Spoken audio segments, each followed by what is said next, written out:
पर से प्रभु ने जो पहली वाणी बोली थी वो ये है कि हे पिता, इन्हें क्षमा कर, क्योंकि ये नहीं जानते कि ये क्या कर रहे हैं। Hallelujah, hallelujah, hallelujah. Hallelujah.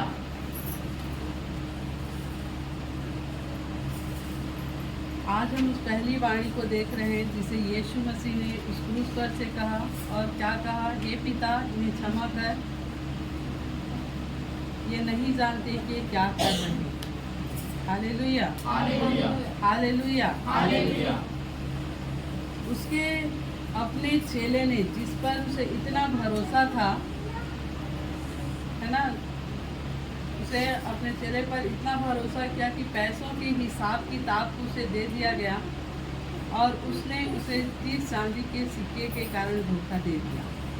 Hallelujah, hallelujah. और जिस चेले को इसने विश्वास के साथ कहा कि मैं तुझ पर अपनी कलीसिया बनाऊंगा, उस चेले ने उसे पहचानने से इनकार कर दिया।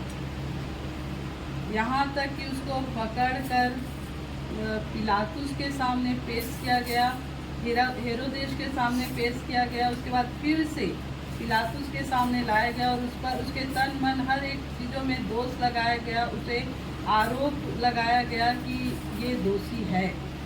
हालेलुया। यहाँ तक कि लोगों ने उसके आंखों को बंद कर दिया और बोला कि पहचान तुझे किसने मारा, जब उसे मारा जा रहा था। हालेलुया। और उसे इतना मारा कि उसके चेहरे पर थूका गया और उसे कोड़े लगाए गए, बेतों से मारा गया, और उस भारी क्रूस की उसके पीठ पर लाद कर उसे गोलगथा की पहाड़ी पर ले जाने के लिए कहा गया। और वो इतने कष्ट से, इतने दर्द से गुजर रहा था, लेकिन यहाँ पर उसने जो पहली जो बात बोली कि हे प्रभु, इन्हें क्षमा कर।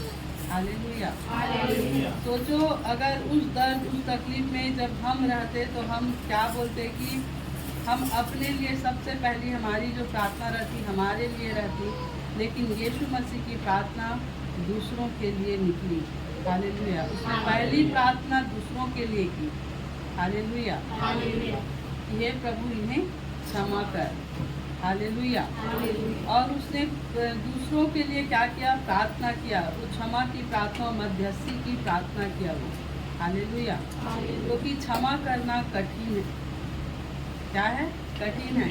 बोलना आसान है लेकिन करना कठिन है। लेकिन यीशु मसीह ने हर एक को क्षमा किया। जितने लोगों ने उसे सताया, जितने लोगों ने उसे भला बुरा बोला, जिसने कोड़े लगाए, जिसने उनके कपड़ों को भी क्या कर दिया, यहाँ तक कि उसके कपड़े को चिट्ठी डालकर उन्होंने बांट दिया। हालेलुया। लेकिन यीशु मसीह ने हर एक को क्षमा किया था।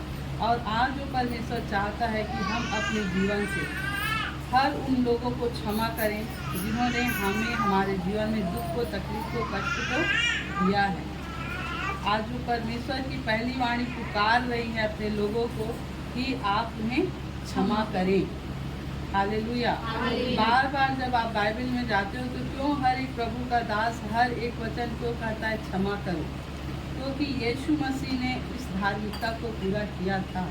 वो परमेश्वर का बेटा था, वो परमेश्वर ही था, फिर भी उसने अपने विरोधियों को क्या किया था?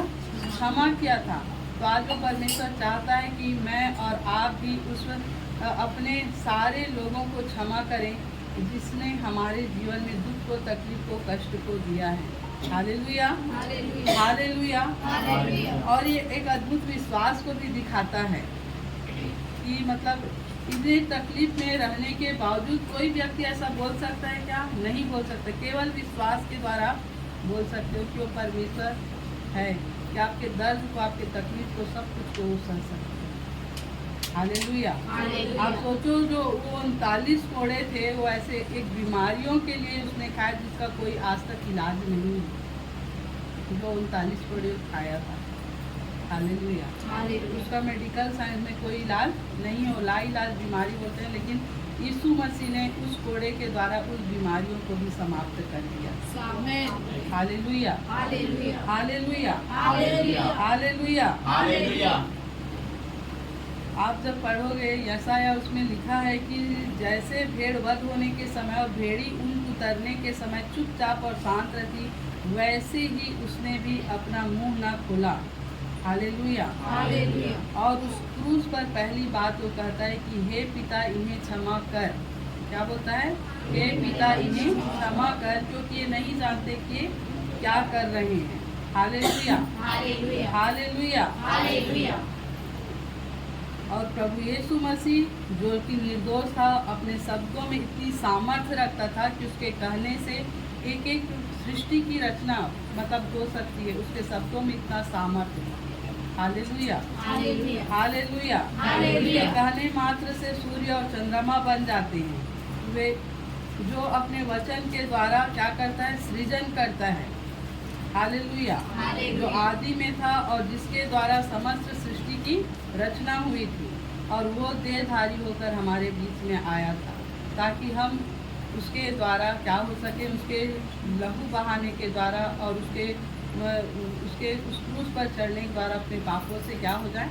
आज़ाद हो जाए। हालेलुया। हालेलुया। हालेलुया। हालेलुया। तो आज परमेश्वर चाहता है कि हम अपने अपराधियों को क्या करें? क्षमा करें, क्योंकि उसका वचन बताता है कि पहले तू अपने अपराधियों को क्षमा कर तो मैं तेरे अपराधों को क्षमा करूँगा। तो आज यदि पहले हमें किसे क्षमा करना है? अपने अपराधियों को, ताकि हम भी परमेश्वर से क्षमा प्राप्त कर सकें। हालेलुया। हालेलुया। और सोचो, परमेश्वर ने 7 वाणी को दिया था, इसमें पहली वाणी उसने क्या बोला? दूसरों के लिए प्रार्थना करके। और आज वो परमेश्वर उस समय भी उसने हमारे और परमेश्वर के बीच में मध्यस्थी की प्रार्थना की थी, और आज भी वो आज मेरे और परमेश्वर के बीच में वो बिचौई की काम करता है। मध्यस्थी की प्रार्थना करने वाला आज यीशु मसीह ही है। हालेलुया। आज जो आपके मेरे पापों के लिए उस अपने पिता से क्षमा को मांगता है।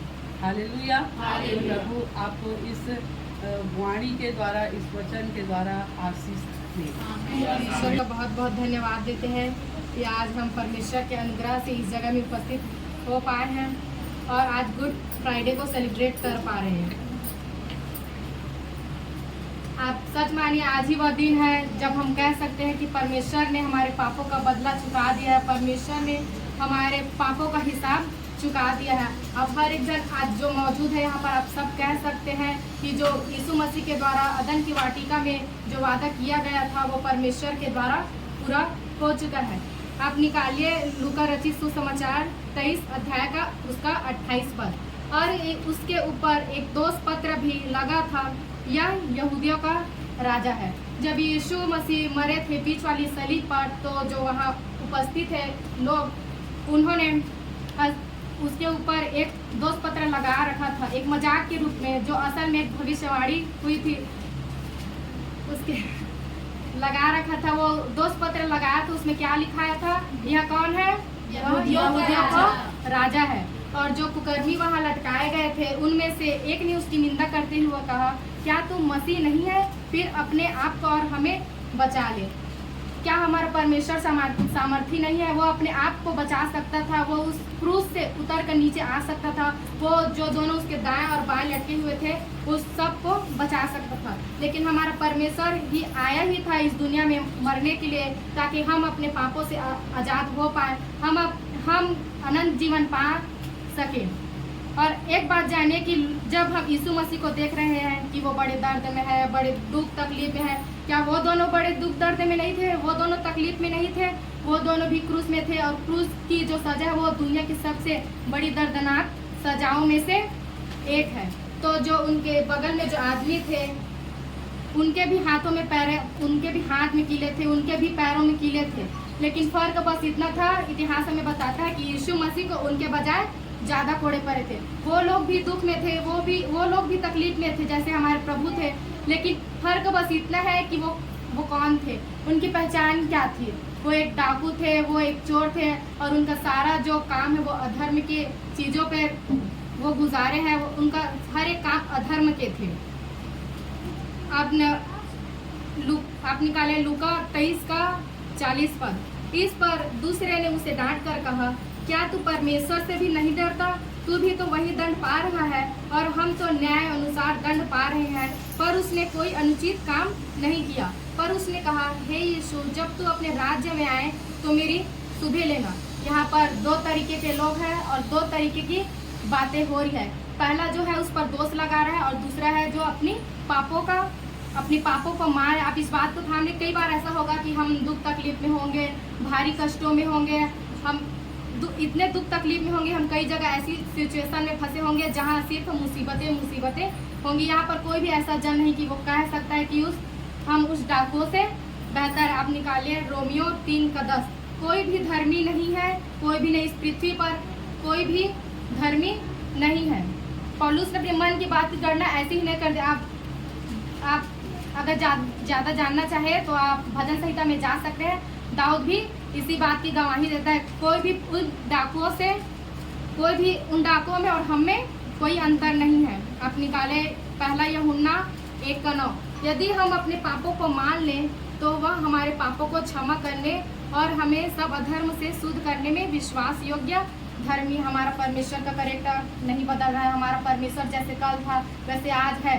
हमारा परमेश्वर कभी नहीं बदलेगा। लेकिन Jesus Christ yesterday and today and the same for ever. हमारा परमेश्वर कभी नहीं बदलेगा। जैसा वो कल था आज भी वैसा है। लेकिन इस जगह हमारे परमेश्वर पर सवाल नहीं उठाया जा रहा है। सवाल उठाया जा रहा है जो यीशु मसीह के दाएं और बाएं में जो कुकर्मी लटके हुए थे उनके कैरेक्टर पर सवाल उठाया जा रहा है, उनके चरित्र पर सवाल उठाया जा रहा है। और वो चरित्र ये है कि जब हम मुसीबत में हैं, जब हम दुख में हैं, एक जन तो कह रहा है, हे परमेश्वर मैं तुझे जानता हूँ, तुझे मानता हूँ, तूने मुझसे कहा था कि मैं हर चीज़ों में तुझे अच्छा रखूँगा, हर चीज़ों में तेरे साथ रहूँगा, तो मैं मुसीबत में क्यों? तूने मुझे कहा था सब अच्छा होगा। वो एक पहला जो आदमी है वो यीशु मसीह पर दोष लगा रहा है। और जो दूसरा जन है वो कहता है कि हम तो पापी हैं, हम अगर यहाँ पर हैं तो इसलिए हैं कि यह मेरे गुनाह है जो मुझे यहाँ लाए हैं। लेकिन आज की जो मेन बात है, हे यीशु जब तू अपने राज्य में जाए तो मेरी सुधि लेना। उसके पास नहीं थी कोई उम्मीद, सिर्फ एक विश्वास था कि वो हमारे बीच में जो लटका हुआ है वो एक निर्दोष है, वो एक राजा है। उन्होंने उनको राजा माना क्योंकि उसमें लिखा है जब तू अपने राज्य में, किसका राज्य होता है? एक राजा का। उन्होंने उसको राजा माना। दूसरे व्यक्ति का 2 विश्वास जो उसने यीशु मसीह पर किया, पहला वो निर्दोष है, दूसरा वह राजा है। और हे राजा जब तू अपने राज्य में जाए तो मेरी सुधि लेना, मुझे याद करना, क्योंकि मुझे आपसे ही उम्मीद है। वह सचमुच मैं सचमुच अपने गुनाहों की सजा काट रहा हूँ। लेकिन जब उसने अपना विश्वास यीशु मसीह पर डाला तो यीशु मसीह ने विश्वास योग्यता के साथ उसकी सुधि ली। फिर उसने उससे कहा कि मैं तुझसे सच कहता हूँ कि तू आज मेरे साथ स्वर्ग लोक में होगा। वो विश्वास योग्य है, लेकिन शर्त है, उसने माना कि गुनहगार मैं हूँ, मेरी ही गलती है, मेरी ही वजह से हुआ है। उसने यीशु मसीह के बलिदान पर विश्वास किया और उसने यीशु मसीह को राजा मान लिया। और जब हम अपने गुनाहों को मान लेते हैं, हमारे पिछले गुनाह कितने भी क्यों ना हो, हमने कितने भी अधर्म के काम क्यों ना किए हो, हमारा परमेश्वर हमारे पिछले अधर्म को याद नहीं करता। वो अपने पीठ के पीछे फेंक देता है और हमारी सुधि लेता है और हमें अपने साथ स्वर्गलोक में ले जाता। हमारा परमेश्वर दृढ़ है, वो अपनी जगह दृढ़ है। बस हमको अपने जीवन में रोज यह देखना है कि आज हम अपनी गलतियों को मान रहे हैं या उस पर दोष लगा रहे हैं।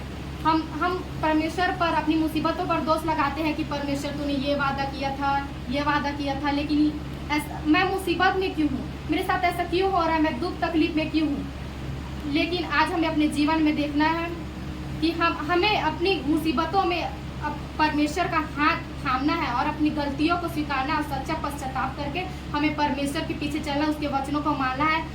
अगर आप आज अपने पापों को मान ले और विश्वास के साथ परमेश्वर से पश्चाताप करें तो आज परमेश्वर हमारी सुधि लेगा और हम उसके साथ स्वर्ग में होंगे। आप सभी को जय मसीह। तो आइए हम तीसरी वाणी को सुनेंगे जो उनको बताता है, ये नारी देख यह तेरा पुत्र है। तो परमेश्वर पिता कहता है यह यहाँ पर एक बेटे का जिम्मेदारी जो वो अपने सिर पे है तो उसके सिर पे था, वो उठाता है उस जिम्मेदारी को। और वहाँ पर उसने जब क्रूस पे जब लटकते समय उसने अब अपनी माँ और उसके जो चचेले और उसके जो साथी थे, उसकी बहन और जो लोग और थे उसके पास जो 4 उन लोग को भी देखते हैं और वो बोलता है कि ये लोग भी हैं और जब उसमें से उसके जो प्रिय थे, जो दो थे, उसमें से एक तो उसकी माँ और एक उसका चेला जो ये यूहन्ना था। तो हम जानते हैं कि यूहन्ना उसका चेला था, जो उसके प्रिय था, जो उसका जो है उसका लेखक था वो। तो हम आगे आते हैं कि जो उसकी माँ थी, जो उसकी दर्द में था, और जो उसकी पिटिया में जो अपने बेटे के इतना दर्द सहने के बाद वो देखता था कि वो कैसे है, तो वो मतलब सोच कर और ज़्यादा मतलब दर्द में जाती थी। तो जो यीशु था वो सोचता था, जो उसकी मतलब जो उसके पिता थी वो तो गुजर चुके थे। तो उसके बाद जो उसका जिम्मेदारी था वो सब उसके सबसे छोटे बेटे यीशु के ऊपर था। ठीक है, जो सारी जिम्मेदारी का और जो बाकी लोग उसके थे, दोस्त और अन्य सब की जिम्मेदारी खुद उठाता था वो खुद। तो आइए हम आगे तो और जाएंगे। जैसे कि पहला ये यूहन्ना 19 और 16 बताता है, जब यीशु ने अपने माता और उस चेले को जिससे वह प्रेम रखता था पास खड़े देखा, तो अपनी माता से कहा, हे नारी, देख क्या तेरा पुत्र है। तो वो किससे कहा, यह तेरा पुत्र है, और किसको बनाया अपना पुत्र, यूहन्ना को। तो ये यीशु मसीह यूहन्ना को क्यों बोला? उसे हृदय को जानता है, मेरी माता का काफी आदर करने योग्य है। तो हम जानते हैं कि क्या अदा करने योग्य है। मैं यहाँ पर बता रही हूँ कि यीशु मसीह चाहता था कि उसकी माता का उद्धार हो, उसकी माता का उद्धार हो, क्योंकि उसकी माता को उद्धार की जरूरत थी। और उसके जो सगे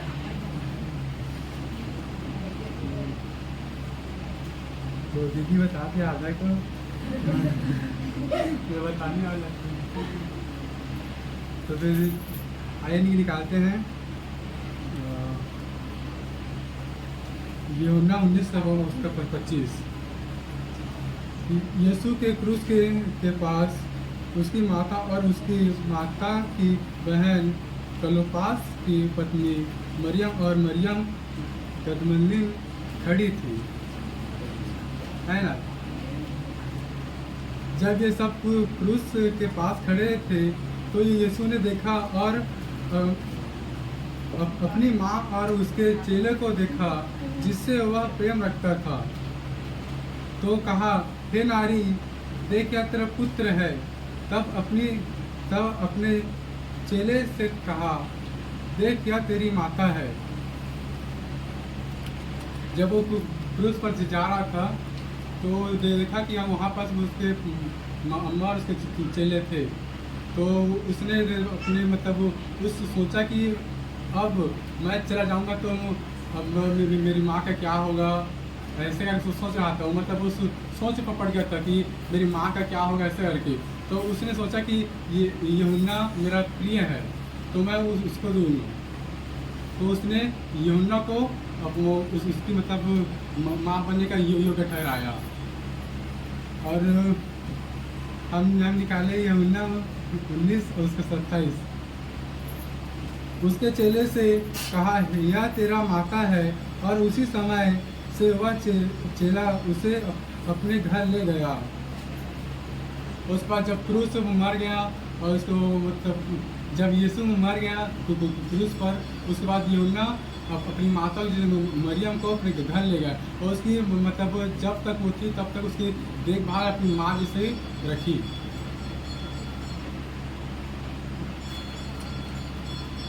और यूहन्ना 7:5। यीशु अपने चेले को भी अपनी माँ का देखभाल के लिए चुना। उसका भाई भी था जिसको उसका भाई भी था क्योंकि यीशु के भाई यीशु पर विश्वास नहीं करते थे। जो थे वो जो थे यीशु जो उसके फैमिली थे वो यीशु पर विश्वास नहीं करते थे, इसके घर वाले नहीं और कोई, बस जो बाकी लोग थे वो विश्वास करते थे यीशु पर। हालेलुया। और जैसे कि उसने अपनी माँ की मतलब फर्ज निभाया, जैसे कि हम लोग अपनी माँ की फर्ज निभाते हैं, और कोई नहीं निभाता उसको मतलब गंदे नहीं बोलते। जैसे कि मैं अपनी माँ को बोलती है उठ 5 बजे, मैं बोलता हूँ तो सीधी स्क्रीन पर जाके, ऐसे मन में बोलता हूँ पर उसके सामने नहीं बोलता। और मैं उसकी बात नहीं मानता, पर उसने अपनी अंतिम इच्छा पर भी मतलब अंतिम शब्द में भी अपनी माँ की मतलब देखभाल करने के लिए वो सोच पड़ गया।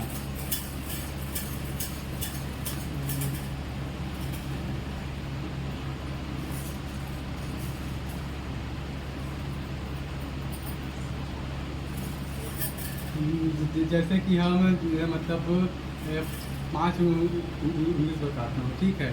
ये है अपोस्टल, और ये है प्रोफेट, ये है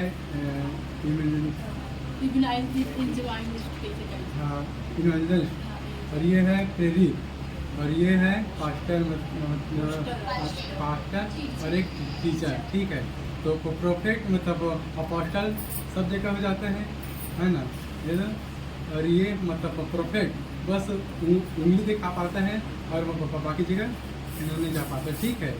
और ये इवेंजलिस्ट ओनली मतलब सब चीज़ों को ग्रहण करता है, सारी सब सिखों को मतलब पावरफुल करता है सब चीज़ों को, वो मतलब रुकावट की तरह उड़ाता है और प्रचार में आता है। और पास्टर बस मतलब टीचिंग देता है और कुछ को बताता है और दूसरे को बताता है।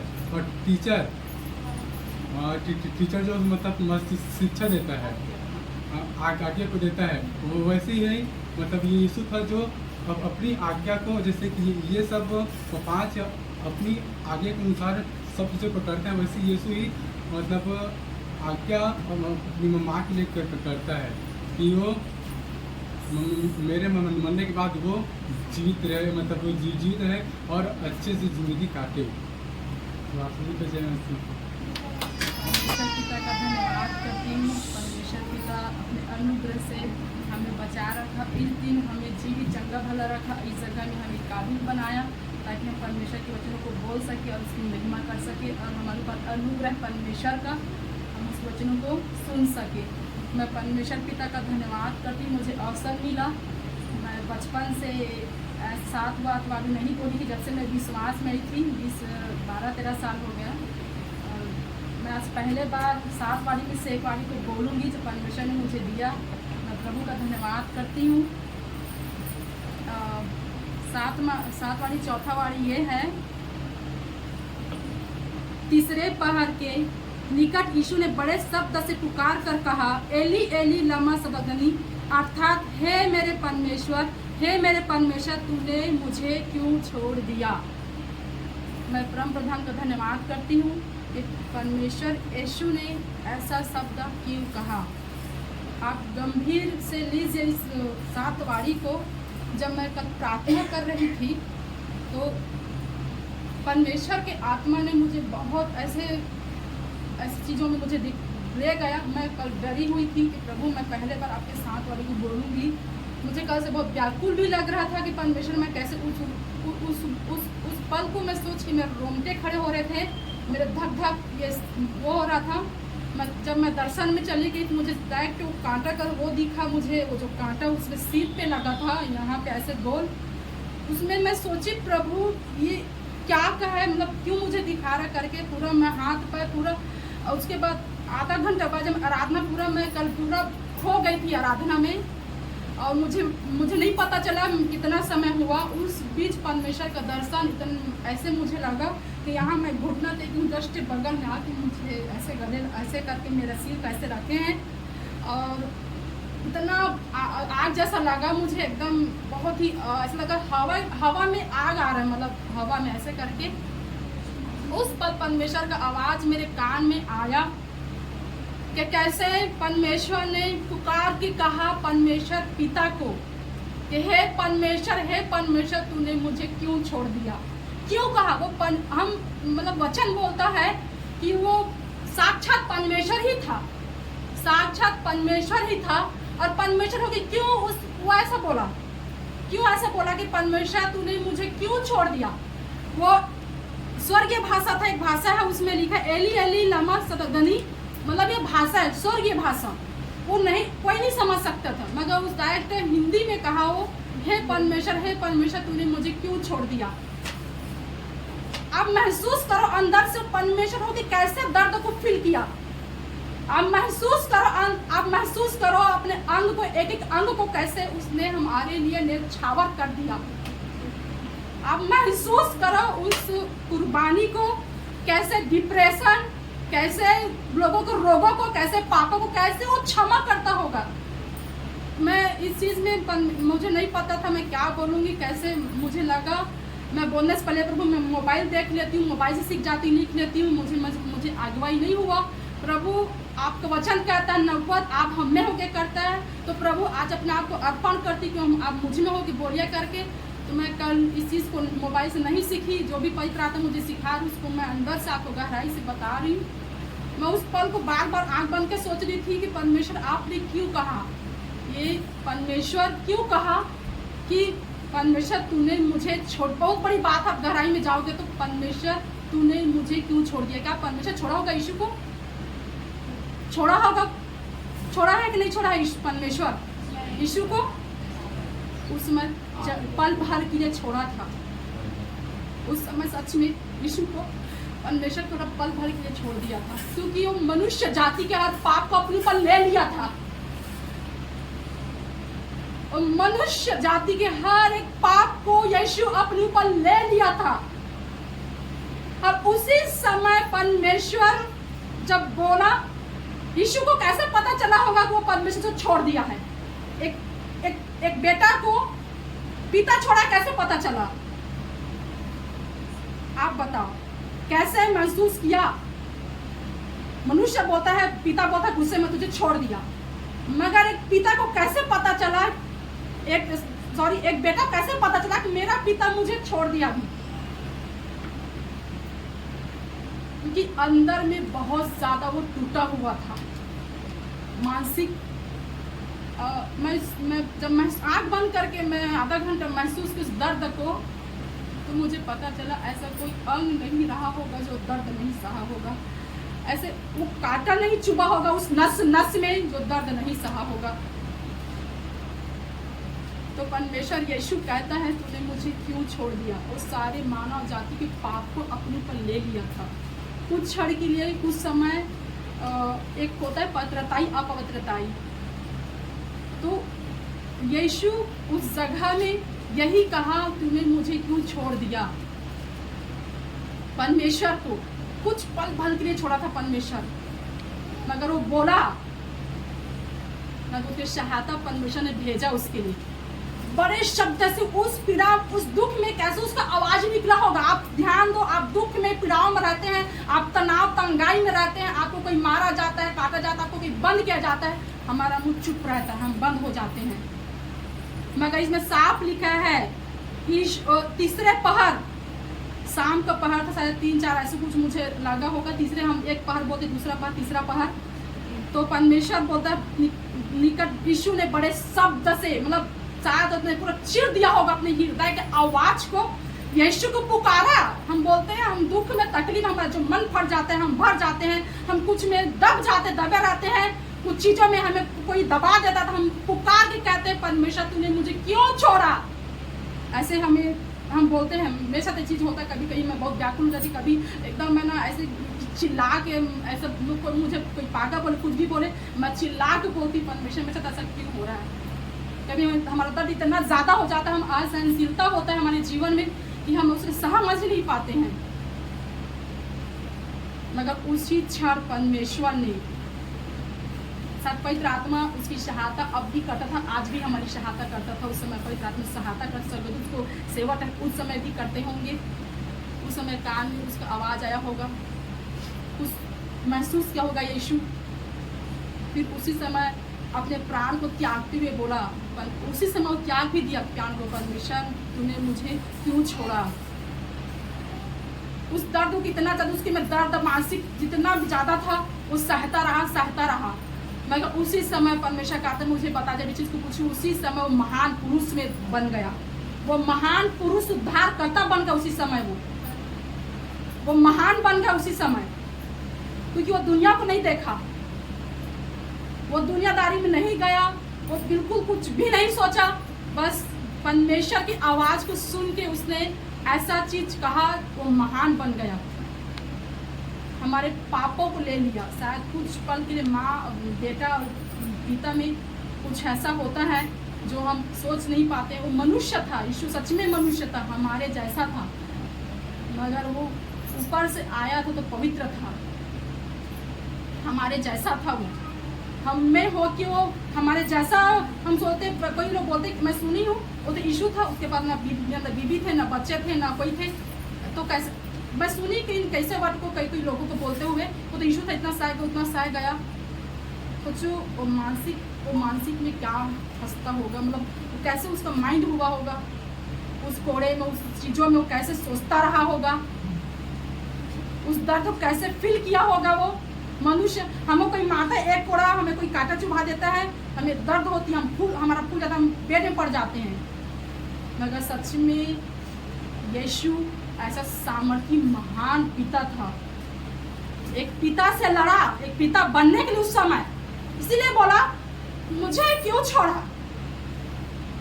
एक पिता से लड़ा है, एक पिता बनने के लिए उस दिन वो उसमें चंगाई छुटकारा, उसको गुरु बोलते थे, उसको रब्बी बोलते थे, उसको और नाम से बोला जाता था, और कितने नाम थे उसके, नासरी बोलते थे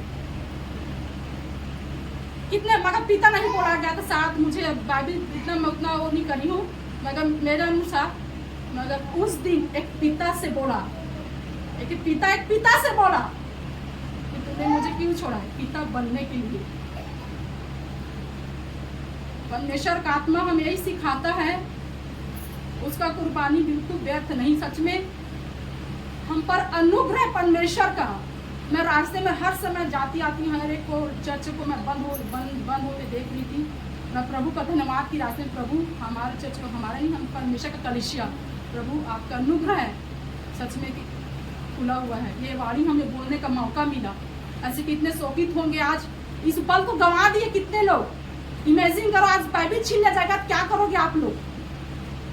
तो परमेश्वर ये वचन यही सिखाता है हमें कि परमेश्वर कभी भी हमें छोड़ता नहीं है। एक पिता ही पिता का दर्द समझता है। उस समय यीशु पूरा उद्धार करता पिता बन गया, पूरा दुनिया का पिता बना अपने आप को। तो पिता बने के उसको कुर्बानी देना पड़ा। तो परमेश्वर उसको कहता है, महान पुरुष का नाम दिया जाता है, महान पिता, महान पुरुष, उद्धार करता, ऐसे बोला जाता है। तो पिता और पिता एक हो गए उस समय, पिता और पिता एक हो गए, इसलिए बोलता है पिता मुझ में है, पिता मुझ में बोलता है, पिता मेरे अंदर है बोलता है परमेश्वर यीशु। जब चेलों को बोलता है, मैं ही जो मुझ पर विश्वास करेगा उद्धार पाएगा बोलता है, पिता मुझ में बोलता है, मैं पिता में बोलता है बराबर। सारा अधिकार आपको दिया गया है। मैं कल कैसे परमेश्वर का आत्मा कहा मुझे, तो मैं स्वर्ग में परमेश्वर का आत्मा कहा, तो मैं स्वर्ग के वचन में एक चीज लिखा है, जो तुम पृथ्वी में खोलोगे स्वर्ग तुम खोलोगे, पृथ्वी बांधोगे स्वर्ग में बंधेगा। जितने मेरे जीवन में था परमेश्वर का आत्मा से बांधते गए और परमेश्वर का आत्मा उसमें खोलते गया। तो मैं प्रभु का धन्यवाद करती, परमेश्वर का आत्मा हमें इसमें ऐसा हमें सिखाया, और प्रभु ने हमें अपने इस चीज़ को सिखा के हमें वो किया अगुवाई के। मैं प्रभु का धन्यवाद करती। मैं नहीं सीखी थी, मैं बहुत चीज़ों में वो थी, मैं बोली प्रभु मुझे में आप जो भी बोले पिता टूटी पूछी, मैं जो भी परमेश्वर कहते मुझे यहाँ पे बुलाया, मैं प्रभु का धन्यवाद करती हूँ। मैं जब मैं मोबाइल को वो कर रही थी ना सीखने के लिए, तो परमेश्वर का आत्मा था, जिस समय अंत दिन में ना बाइबल मोबाइल क्या करोगे तुम, किस में निर्भर होगे, उस समय हमारा सहायक पवित्र आत्मा रहेगा जो हमें सिखाएगा। तो अभी से मैं सीख रही हूँ उनसे। मैं प्रभु का धन्यवाद करती हूँ कि परमेश्वर ने सबको आशीष दे। और सच में परमेश्वर अपने वचनों से हमें आशीष ही देता है, हमें परमेश्वर कभी नहीं छोड़ता है। और एक पिता से ही सीखता है और हमें भी सीखना चाहिए कि माँ बाप कैसे होना चाहिए और कैसे हमें अच्छे रहना चाहिए। अब प्रभु का धन्यवाद है, सबको जय मसीह। आप सभी को हैप्पी गुड फ्राइडे। और आज हम देखेंगे क्रूस पर कही गई वो 5वीं बारी जो हमें मिलता है यूहन्ना 19 उसका 28। तो इस प्रकार लिखा है, इसके बाद यीशु ने यह जानकर कि अब सब कुछ पूरा हो चुका, इसलिए कि पवित्र शास्त्र में जो कहा गया वह पूरा कहा, मैं प्यासा हूँ। हालेलुया। तो प्रभु यीशु मसीह का इस वाणी को कहना पुराने नियम के भविष्यवाणी को पूरा करता है, जो हम पाते हैं भजन संहिता उसका 69 उसका 21। लोगों ने मेरे खाने के लिए इंद्रायण दिया और मेरी प्यास बुझाने के लिए मुझे सिरका पिलाया। हालेलुया। और यदि हम देखते हैं तो जब यीशु मसीह ने कहा मैं प्यासा हूँ, तो वहाँ पर एक सिरका से भरा हुआ बर्तन रखा और उस सिपाहियों ने स्पंज को सिरके में भिगोया और ऊपर लगाया, उस मुंह में लगाया और यीशु मसीह ने ले लिया। हालेलुया। यीशु मसीह जब क्रूस पर थे या अपने पकड़वाए जाने के लेकर अपने प्राण त्यागने तक, यीशु मसीह ने अपने विषय में जितने भी भविष्यवाणी को कहा था वो सब यीशु मसीह ने पूरा किया। हालेलुया। और बड़े आश्चर्य की बात है कि सैकड़ों साल पहले प्रभु यीशु मसीह अपने लोगों के द्वारा एक छोटी से छोटी बातों को बताया कि उसके इकलौते पुत्र के साथ किस तरह का बर्ताव किया जाएगा और क्या क्या उसके साथ क्या क्या किया जाएगा। हालेलुया। हम उस क्रूस को देखें कि उस क्रूस को इमेजिन करके देखें कि उस भविष्यवाणी की सहायता से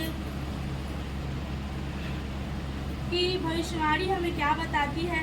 तो सबसे पहले भविष्यवाणी हमें ये बताती है कि सबसे पहले उसके चेले जो थे वो उसे धोखा दे दिया। यीशु मसीह को उसके चेलों ने उसे धोखा दे दिया। और दूसरा, उसके चेले जो उसके साथ समय बिताते थे, उसके साथ उठते बैठते थे, वो चेले ने उसको छोड़ दिया। हालेलुया। और तीसरा, उसके लोगों ने झूठे आरोप लगाए और झूठे आरोप लगा कर उसे फंसाना चाहा और बहुत से बातों को बोला और उसके हाथ और पैरों में कीले को ठोके गए। प्रभु यीशु मसीह ने कितने दर्द को सहा हमारे लिए। हालेलुया। आप मेरे साथ निकालें भजन संहिता 22 उसका 7। वे सब जो मुझे देखते हैं और बिचकाते हैं और यह कहते हुए सिर हिलाते हैं। हालेलुया। कि इस भविष्यवाणी को बताता है यीशु मसीह का मजाक उड़ाया गया, उसका ठट्ठा उड़ाया गया और उन लोगों ने कहा यदि तू परमेश्वर का पुत्र है तो अपने आप को बचा ले। हालेलुया। और उसके कपड़ों को सैनिकों ने बांट लिया और उसके कपड़ों के लिए उन्होंने चिट्ठी को डाला। हालेलुया। एक और वचन निकाले, यशाया 53 उसका 9। उसकी कब्र भी दुष्टों के संग ठहराई गई और मृत्यु के समय वह धनवान का संगी हुआ, यद्यपि उसके किसी प्रकार का उपद्रव न किया था और उसके मुंह से कभी छल की बात नहीं निकली थी। हालेलुया। जब यीशु मसीह को क्रूस पर से उतारा गया और कब्र में डाला गया था, तो जब यीशु मसीह को कब्र में डाला वो नई कब्र में डाला गया था।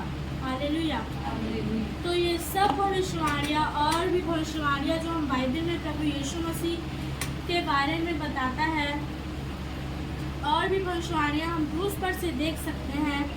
और जो सिरका दिया गया था वो जो हमारे घर में रहता है वो नहीं, लेकिन जो रोमी सैनिक के बीच में एक अच्छा पेय पदार्थ था जिसको वह कोस्का कहते थे। वो जो रोमी सैनिक जो यीशु मसीह को सिरका दिया गया था उसको रोमी सैनिक कोस्का कहते थे। यह जो पेय पदार्थ था ये अंगूर से ही बनता था, लेकिन इसमें नशा नहीं रहती थी और ये बहुत सस्ती भी होती थी। जिसको भी क्रूस पर चढ़ाया जाता था तो रोमी सैनिक इस जो सिरका था उसे लेकर चलते थे, और जो क्रूस पर चढ़ाए जाते थे उस जो अपने मृत्यु त्यागने में उनको कम से कम 3 से 4 घंटे एक व्यक्ति को लगता था, तो क्रूस पर चढ़ने में और मृत्यु त्यागने तक। और जो क्रूस पर चढ़ाई जाती थी वो बहुत लंबा समय का होता था, और जो ड्रिंक था वो पानी से भी ज़्यादा प्यास बुझाता था, इसीलिए रोमी सैनिक इसे लेकर चलते थे। जब यीशु मसीह ने भी कहा कि मैं प्यासा हूँ, तब कोई एक रोमी सैनिक ही ने सिरका ला के दिया और यीशु मसीह ने उस सिरके को ले लिया। हालेलुया। अब हम देखते हैं कि हम इस वाणी से क्या सीख सकते हैं। पहला, यूहन्ना ने इस वाणी को क्यों लिखा?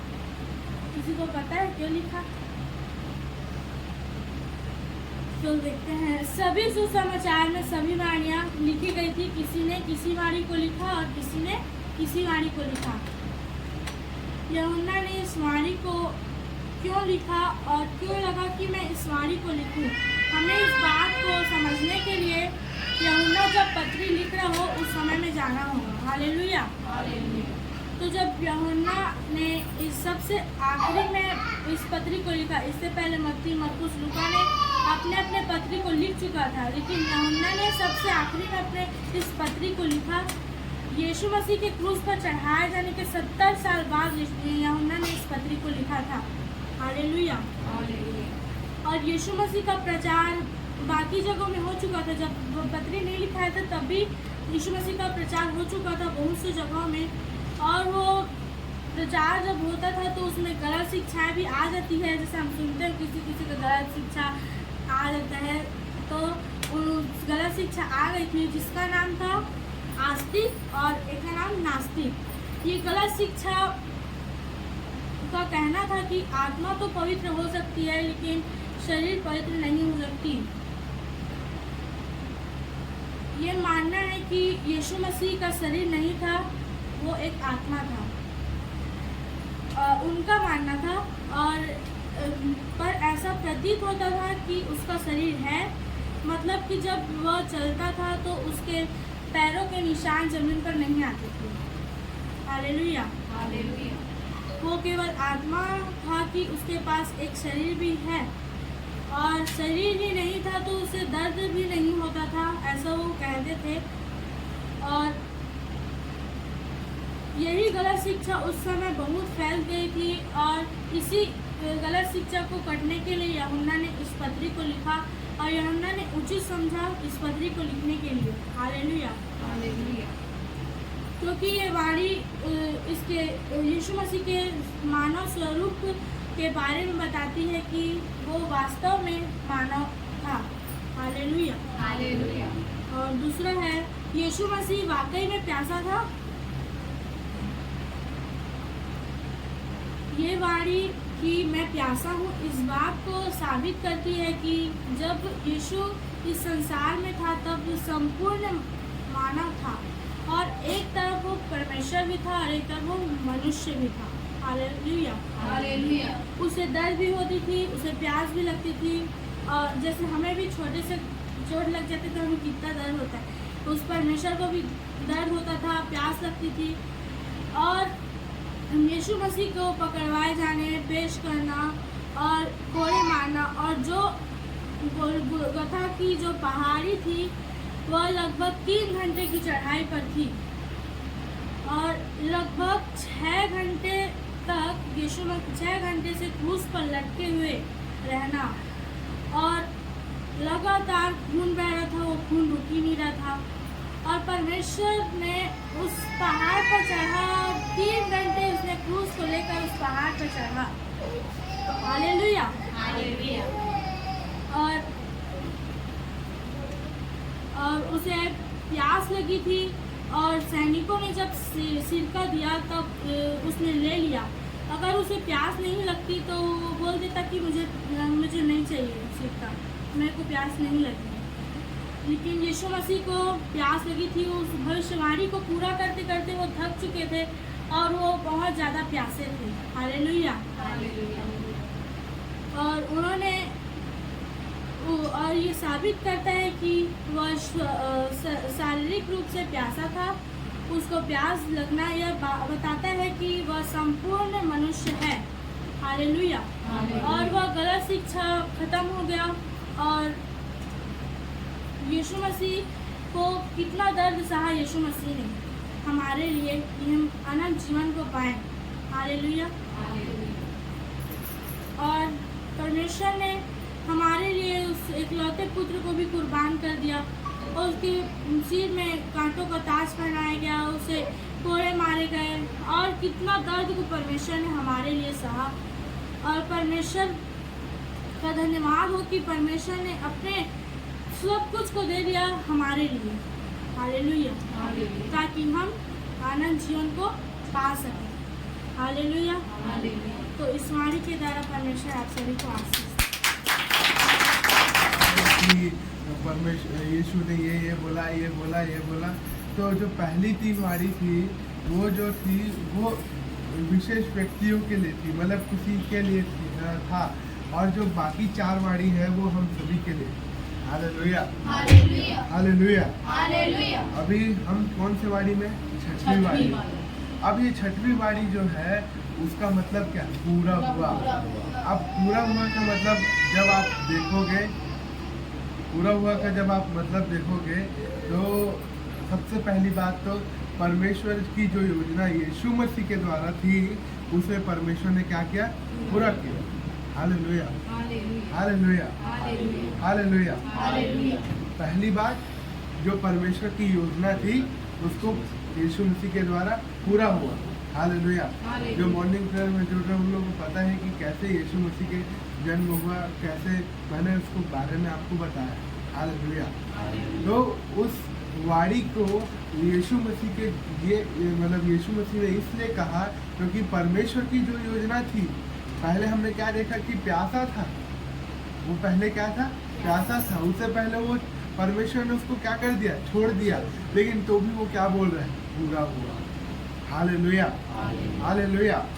जो बातें उसमें सही, जो बातें हमने बाइबल में देखी पढ़ी, वो सारी बातें पहले ही लिखा गई। और ऐसा नहीं कि वो कुछ दिन पहले, कई सौ साल पहले, यीशु मसीह के जन्म के कई सौ साल पहले ही लिखा गई। हालेलुया। और जैसा लिखाया था वैसा ही हुआ। कुमारी गर्भवती हुई। यीशु मसीह उद्धार के काम करता था, उसका अभिषेक हुआ था, वो बंदियों को छुड़ाता था, कैदियों को छुड़ाता था।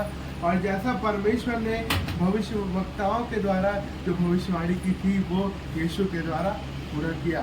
हालेलुया। हालेलुया। तो आज हमारे जीवन में परमेश्वर ने हर एक पाप की आज्ञा को मिटा दिया। बोले, हर एक पाप की आज्ञा को मिटा दिया। हालेलुया। हालेलुया। पहला वचन आप निकाले। हालेलुया। रोमियो 3